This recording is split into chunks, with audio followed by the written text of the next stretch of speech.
علی صاحب ان کی 20 سیاہ مثالیں ہیں، لیکن مجھے اس کیس کا تو سچائی جاننی ہے. میں تو ان کو کہتا ہوں کہ یہ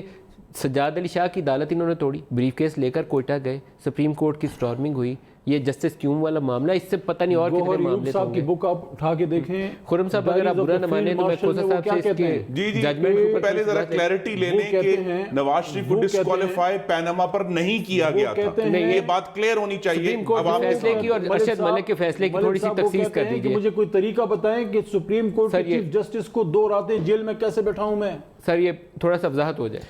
دیکھیں جہاں تک وہ محترم نواز شریف صاحب کو ڈسکوالیفائی کرنے والا سپریم کورٹ کا فیصلہ ہے، اس کا اس کنوکشن کے ٹرائل سے کوئی تعلق نہیں ہے. وہ انہوں نے ضرور کہا کہ اس کو جو ہے انویسٹیگیٹ کر کے، اور اگر ان کے خلاف کوئی بنتی ہے تو اکاؤنٹیبلٹی کورٹس ہونے، اور مانیٹرنگ جج انہوں نے ایک سپریم کورٹ کا اوپر لگا دیا اور کہا کہ ایک پیرافری آف ٹائم دے دیا کہ اس کے اندر سپریم کورٹ کا جو فیصلہ تھا، سر ایک منٹ دیجیے گا، سپریم کورٹ کا جو فیصلہ تھا وہ یہ تھا کہ وہ سیلری ہے